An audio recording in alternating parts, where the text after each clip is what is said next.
আজিৰ ভিডিঅ'টোত আমি হিমাদ্ৰীয়ে 625টা ভাৰতীয় আৰু 325টা আন্তঃৰাষ্ট্ৰীয় ডাক টিকট সংগ্ৰহ কৰিলে।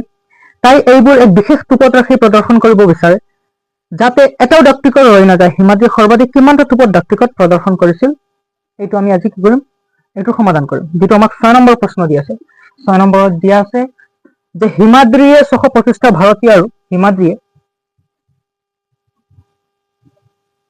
হিমাদ্ৰীয়ে 625টা ভাৰতীয় আৰু 325টা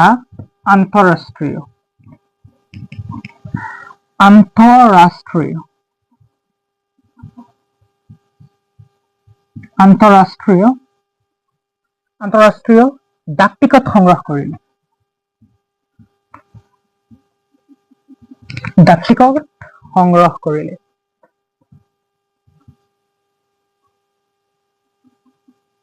টিকট সংগ্ৰহ কৰিলে। তাই এইবোৰ এক বিশেষ টোপত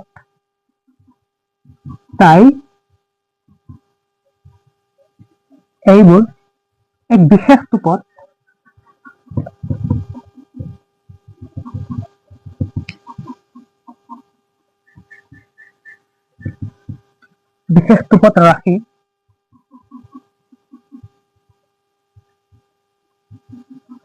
প্ৰদৰ্শন কৰিবলৈ বিচাৰে যাতে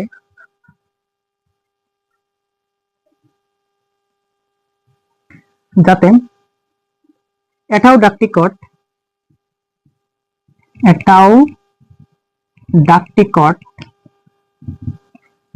ৰৈ নাযায়।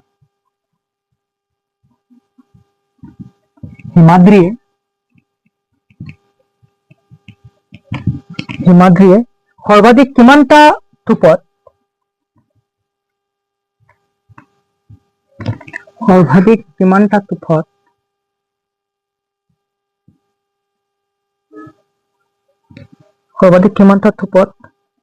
ডাক টিকটবোৰ প্ৰদৰ্শন কৰিব পাৰিব।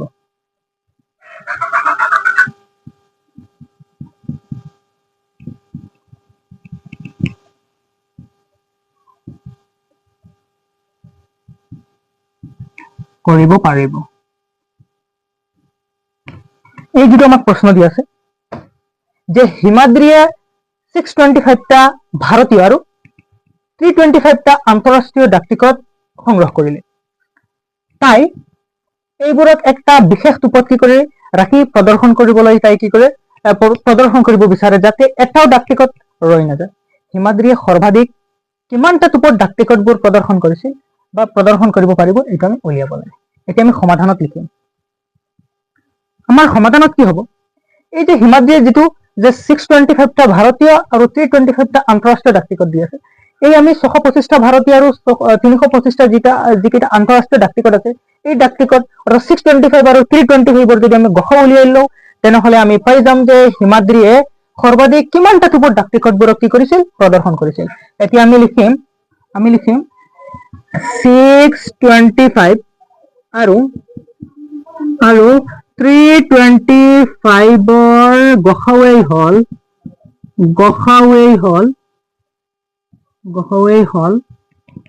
625 আৰু 325ৰ গসাউৱেই হল উক্ত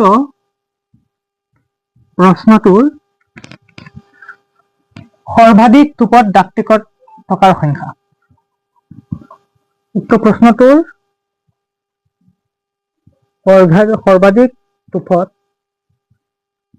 থকা ডাক টিকটৰ সংখ্যা।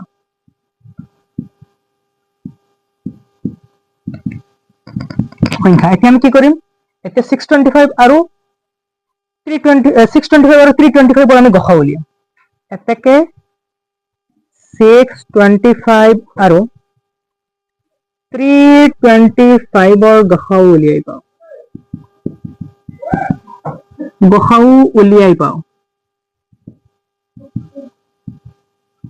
625 আৰু 325ৰ গসাউ উলিয়াই পাওঁ। এতিয়া আমি কি কৰিম, গসাউ উলিয়াম।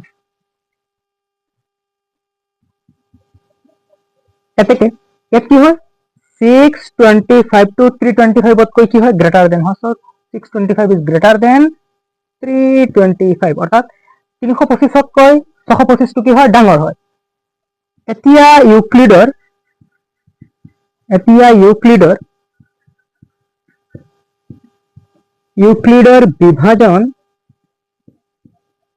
বিভাজন কলন বিধি প্ৰয়োগ কৰে পাও।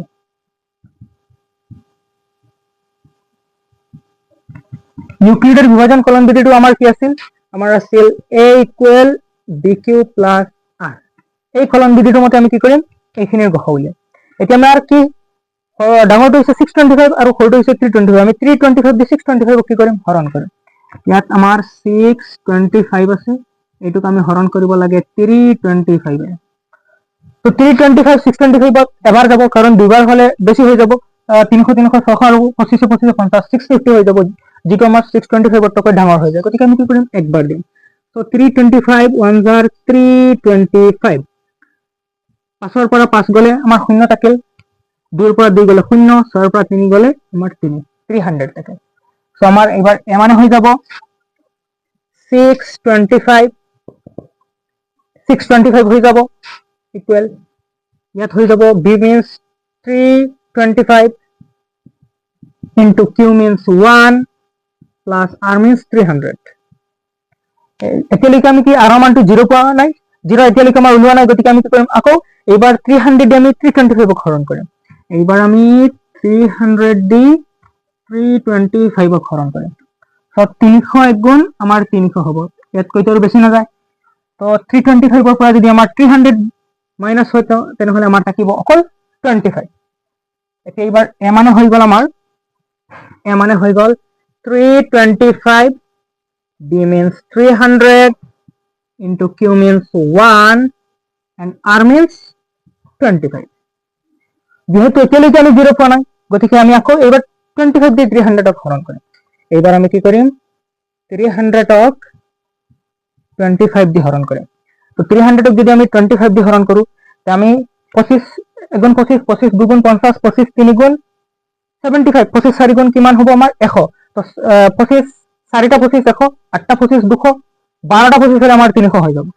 তো 12 বার যাব, 2 5 গুণ 10, অর্থাৎ 25 পূরণ যদি 12 করি আমার ডাইরেক্ট 300 আহি যায়। তো 300 মাইনাস 300 আমার 0 পাই গেল। আমি কি পালু? মানে হয়ে গেল এবার আমার 300 ইকুয়াল b means হয়ে গেল 25 into q means হয়ে গেল 12 plus r means 0। এতিয়া আমি r মানটো 0 পাই গেলু। এতিয়া আমার এই বির মান যেটো রেগে থাকিব এইটো আমার গসাও হয়ে যাব। এটাকে আমি লিখিম, এটাকে নির্ণয় হিমাদ্রিয়ে সর্বাধিক টুপত ডাক টিকট, এটাকে নির্ণয় হিমাদ্রিয়ে সর্বাধিক 25টা টুপত ডাক টিকটবোৰ প্ৰদৰ্শন কৰিব পাৰিব। আমি এইখিনি ওপৰখিনি মুছি ইয়াত লিখি দিম।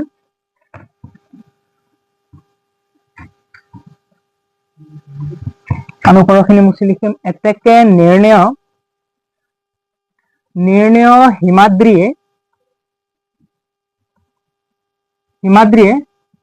25টা থুপত ডাক টিকটবোৰ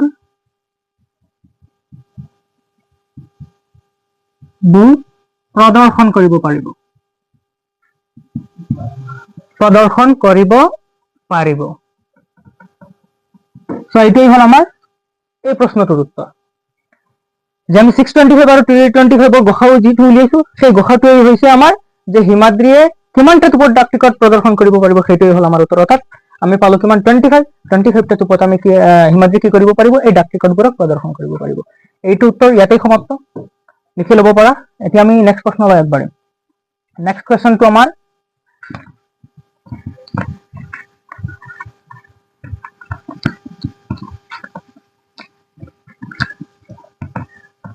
আমাৰ নেক্সট কুৱেশ্যনটো কি দিয়া আছে?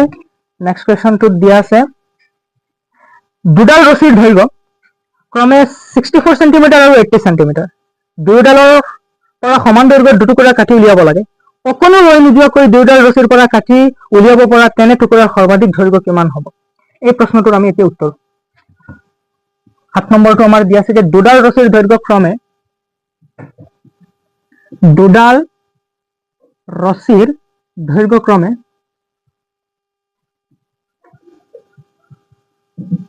দুডাল ৰছীৰ দৈৰ্ঘ্যক্ৰমে 64 সেন্টিমিটাৰ আৰু দিয়া আছে 80 সেন্টিমিটাৰ। দুয়োডালৰ পৰা সমান দৈৰ্ঘ্যৰ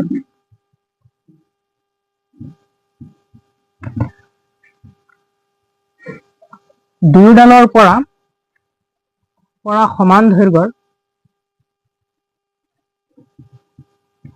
পৰা সমান দৈৰ্ঘ্যৰ টুকুৰা কাটি উলিয়াব লাগে।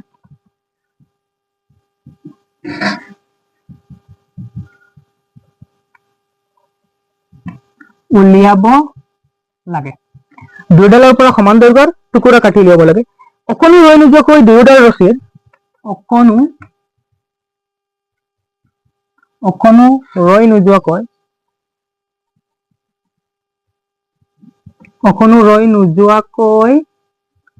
দুয়োডাল ৰছীৰ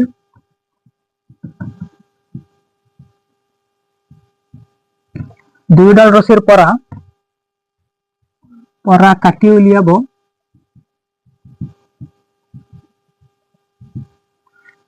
উলিয়াব পৰা তেনে টুকুৰাৰ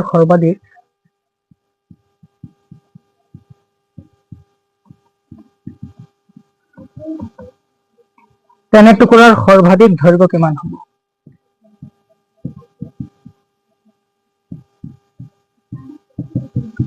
এতিয়া আমি কি কৰিম, এই প্ৰশ্নটো সমাধান কৰিম।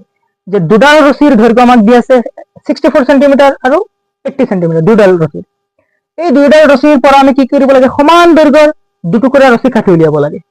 যে অকণো ৰৈ নোযোৱাকৈ দুয়োডাল ৰছীৰ পৰা কাটি উলিয়াব পৰা তেনে টুকুৰাৰ সৰ্বাধিক দৈৰ্ঘ্য কিমান হ'ব, আমি এইখিনি উলিয়াব লাগে।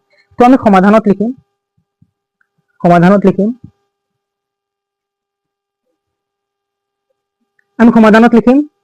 যে আমাক দিয়া আছে যে ৰছী দুডালৰ দৈৰ্ঘ্য 64 আৰু 80 সেন্টিমিটাৰ। তো আমি লিখিম যে 64 আৰু 80 গসাউৱেই হ'ব যে অকণো ৰৈ নোযোৱাকৈ দুডাল ৰছীৰ পৰা কাটি উলিয়াব পৰা টুকুৰাৰ সৰ্বাধিক দৈৰ্ঘ্য।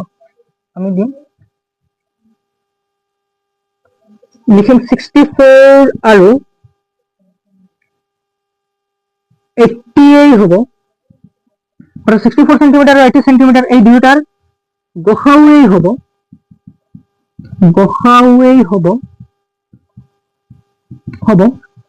অকণো ৰৈ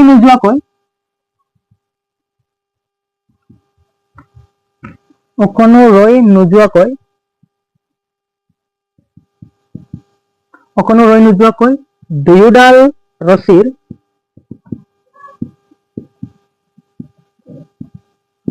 দুয়োডাল ৰছীৰ পৰা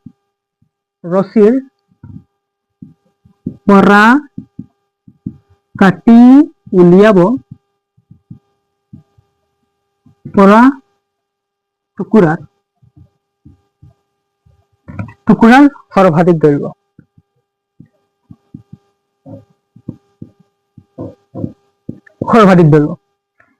এতিয়া আমি কি কৰিম, এই 64 আৰু 80 আমি কি কৰিম, গসাউ উলিয়াম। আমি লিখিম এতেকে 64 আৰু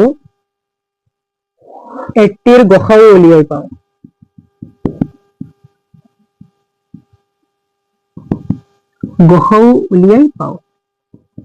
এতিয়া আমি 64 আৰু 80 কি কৰিম, গসাউ উলিয়াম। কাৰ মতে, ইউক্লিডৰ বিভাজন ক্ৰমায়িকা মতে। এতেকে ইউক্লিডৰ বিভাজন কলন বিধি প্ৰয়োগ কৰি পাওঁ। ইউক্লিডৰ বিভাজন কলন বিধি প্ৰয়োগ কৰি পাওঁ। এই দুটাৰ ভিতৰত ডাঙৰ কোনটো হয়? ডাঙৰ হয় আমাৰ 82। ইয়াত আমাৰ ডাঙৰ হয় 82, গতিকে আমি 64 দি 80 কৰিম। ইউক্লিডৰ বিভাজন কলন বিধি এইখিনি লিখাৰ আগতে ইয়াত লিখি লওঁ যে এতেকে 80 is greater than 64, অর্থাৎ 82 ডাঙৰ কাতকৈ 64 তকৈ।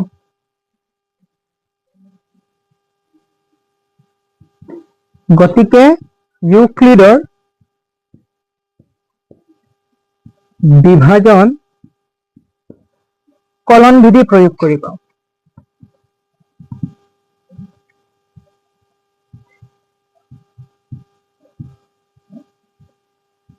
ইউক্লিডৰ বিভাজন কলন বিধিটো আমাৰ কি আছিল? আমাৰ আছিল a equal B Q plus r। এই কলন বিধি মতে আমি কি কৰিম? এইখিনিৰ গড় উলিয়াম। এতিয়া আমাৰ 64 কে 80 হৰণ কৰিব লাগে। ইয়াত আছে 80, আমি কি কৰিব লাগে? 64 কে হৰণ কৰিব লাগে। তো 64 দুইবাৰ হলে বেছি হৈ যাব 80 গতিকে একবাৰ যাব। 64 1 জাৰ 64। তো 0 পৰা 4 নাযায়, আমি ইয়াৰ পৰা 11 কৰি আনিলো, হৈ যাব আমাৰ 10। 10 পৰা 4 গলে থাকিল 6, ইয়াত থাকিল 7, 7 পৰা 6 গলে থাকিল 1। তো আমাৰ এ মানে হৈ যাব এবাৰ 80,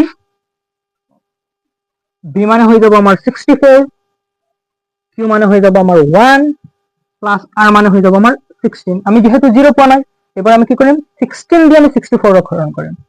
এবাৰ আমি 16 দি 64 হৰণ কৰিম।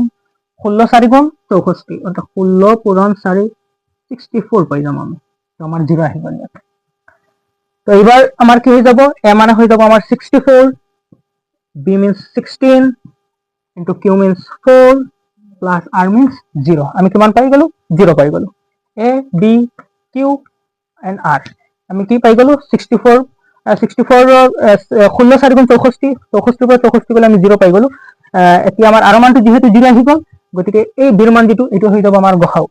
গতিকে আমি লিখিম এটাকে নিৰ্ণয়, এটা উত্তৰত লিখিম এটাকে নিৰ্ণয় অকণো ৰৈ নোযোৱাকৈ দুয়োডাল ৰছীৰ পৰা কাঠি উলিয়াব পৰা টুকুৰাৰ সৰ্বাধিক দৈৰ্ঘ্য 16 সেন্টিমিটাৰ। এইটো হ'ব আমাৰ উত্তৰ। এইখিনি লিখি ল'ব পাৰা। মই ওপৰখিনি মুছি আছো। আমি লিখিম এতিয়া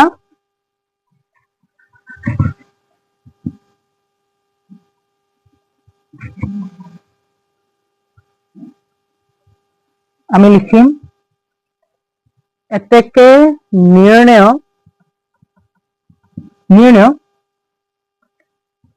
অকণো ৰয়, পিছত এইখিনি একেলগত লিখি যাবা।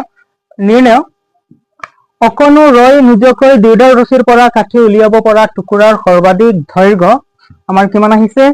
ইকুৱেল 16 আৰু আমাৰ সেন্টিমিটাৰত দি আছিল এইবিলাক সেন্টিমিটাৰ। এইটো হল আমাৰ উত্তৰ। এইখিনি একেলগত লিখি যাব। যেটাকে নিৰ্ণয় অকণো ৰৈ নোযোৱাকৈ দুয়োডাল ৰছীৰ পৰা কাঠি উলিয়াব পৰা টুকুৰাৰ সৰ্বাধিক দৈৰ্ঘ্য হ'ব আমাৰ 16 সেন্টিমিটাৰ। এইটো হল আমাৰ উত্তৰ। এতিয়া আমাৰ অনুশীলনী 1.1 যিটো সেইটো ইয়াতেই সমাপ্ত। আমি অনুশীলনী নেক্সট ভিডিওত আমি অনুশীলনী 1.2 লৈ আগবাঢ়িম। আজিৰ ভিডিওত ইমানখিনি। যদি ভিডিওটো ভাল লাগে লাইক, কমেন্ট আৰু শ্বেয়াৰ কৰি দিবা। লগতে এই চেনেলটো সাবস্ক্ৰাইব কৰিবৰ কাৰণে নাপাহৰিবা। যেটো আমাৰ চেনেলটো যেটো দি আছে যে লাষ্ট পিৰিয়ড ম্যাথ, এই চেনেলটো সাবস্ক্ৰাইব কৰিবৰ কাৰণে নাপাহৰিবা। ধন্যবাদ। আজিৰ ভিডিওত ইমানখিনি।